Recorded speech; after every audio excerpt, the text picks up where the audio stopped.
Bienvenue à tous. Aujourd'hui, on plonge dans un sujet qui nous concerne tous, nos habitudes. On entend souvent que nos vies, c'est un peu la somme de nos routines quotidiennes. La question, c'est comment on fait pour construire de bonnes habitudes? Et surtout, comment on se débarrasse durablement de celles qui nous tirent vers le bas? C'est ce qu'on va explorer ensemble, en cherchant des stratégies concrètes, des leviers pour initier des changements réels, même si on commence tout petit.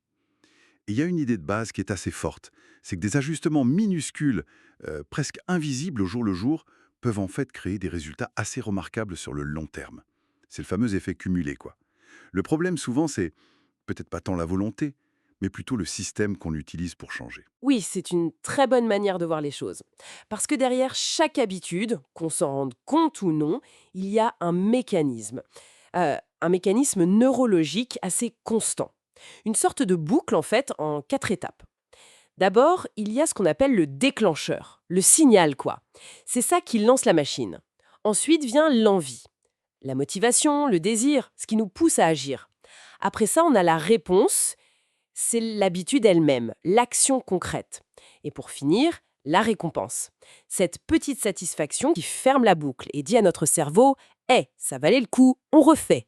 Mhm. Et c'est la répétition de cette boucle qui ancre vraiment le comportement. Ça le rend automatique, ça demande moins d'efforts conscients. C'est la clé pour que ça dure. Et ça m'amène à un point important.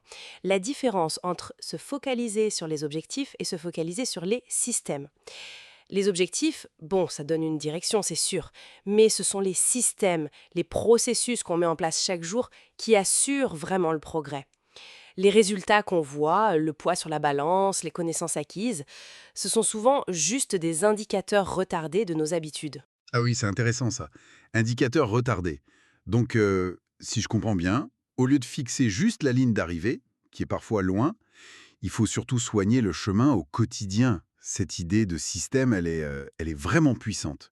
Et justement, pour rendre ce système plus facile à suivre, il y a des astuces très concrètes, non? Comme cette règle des 2 minutes. Exactement. C'est une technique toute simple, mais très efficace. Le principe, c'est quoi? C'est de simplifier le tout début d'une nouvelle habitude pour que ça prenne moins de 2 minutes. Par exemple, lire avant de dormir, ça devient juste lire une page. Ou faire 30 minutes de yoga, ça commence par sortir son tapis de yoga. C'est ça? Courir 5 kilomètres, non, juste mettre ses chaussures de course. L'idée, c'est de rendre le démarrage tellement facile qu'on n'a aucune excuse, quoi. On abaisse la barrière à l'entrée au maximum, c'est ça. Et il y a aussi cette autre technique, le habit stacking. Euh, Lier le nouveau à l'ancien. Oui, l'empilement d'habitudes. Comment ça marche exactement? C'est associer une nouvelle habitude à une routine qu'on a déjà, c'est ça? Tout à fait. La formule est simple. Après mon habitude actuelle, je ferai ma nouvelle habitude. Ou avant, ça marche aussi. Par exemple, après mon café du matin, je vais méditer 1 minute. Ou alors, après m'être brossé les dents le soir, je lirai une page de mon livre. D'accord. On profite des chemins neuronaux qui existent déjà, en quelque sorte. Exactement, on greffe le nouveau sur une structure solide. Et bien sûr, il ne faut pas oublier l'environnement. Rendre les indices des bonnes habitudes visibles et ceux des mauvaises invisibles. Oui, laisser traîner ses affaires de sport, cacher les biscuits. C'est ça. Mais ces techniques d'amorçage, c'est bien, c'est essentiel pour réduire la friction. Mais pour un changement qui tient vraiment sur la durée, souvent il faut aller un peu plus loin. Il faut toucher à l'identité. Le changement le plus profond, le plus ancré, il vient pas seulement de ce qu'on fait ou des résultats qu'on obtient. Il vient de ce qu'on croit être. Ah, l'identité. Oui, la question clé devient quel type de personne est-ce que je veux devenir? Quel type de personne obtient naturellement les résultats que je vise? Et chaque petite action qu'on fait, chaque habitude qu'on adopte, c'est comme un vote pour cette identité-là.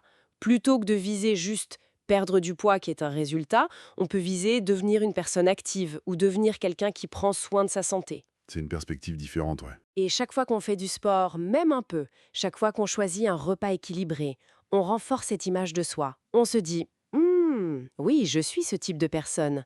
Ça crée une motivation intrinsèque qui vient de l'intérieur et qui est beaucoup plus puissante et stable que la simple volonté qui, elle, on sait tous qu'elle fluctue. On passe vraiment du faire au être. J'aime beaucoup cette idée de voter pour l'identité qu'on veut incarner. C'est très, très parlant.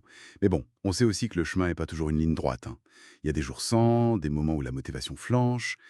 La persévérance, c'est la clé, j'imagine. Absolument. La constance est reine. Et il y a une règle simple qui circule, c'est ne jamais manquer deux fois.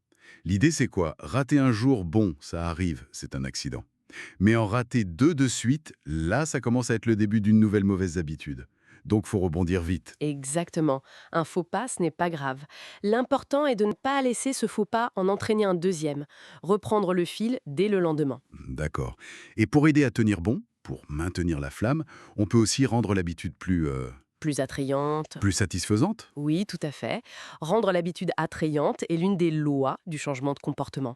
On peut utiliser ce qu'on appelle le groupement de tentation.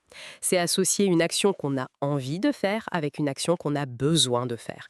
Par exemple, écouter son podcast préféré uniquement pendant qu'on fait sa séance de sport. Ah oui, malin ça. Et puis, il y a l'importance de la satisfaction immédiate. Le cerveau aime les récompenses rapides. Alors même quelque chose de simple comme cocher une case sur un calendrier chaque jour où on a tenu son habitude, ça peut aider. Ça donne un petit sentiment d'accomplissement, ça visualise les progrès, ça rend le truc un peu ludique. La petite coche qui fait du bien, ouais. C'est ça. Donc pour résumer un peu tout ça, le changement durable, celui qui s'installe vraiment, il vient rarement de grands bouleversements soudains. Il naît plutôt de l'accumulation patiente de petites actions, de petites habitudes répétées jour après jour.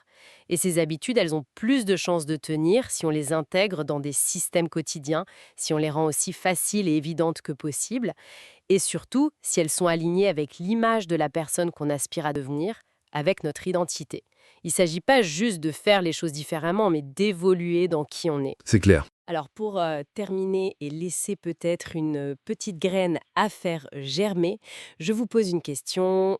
Quelle est la plus petite action possible, vraiment minuscule, réalisable en moins de 2 minutes, que quelqu'un pourrait faire aujourd'hui?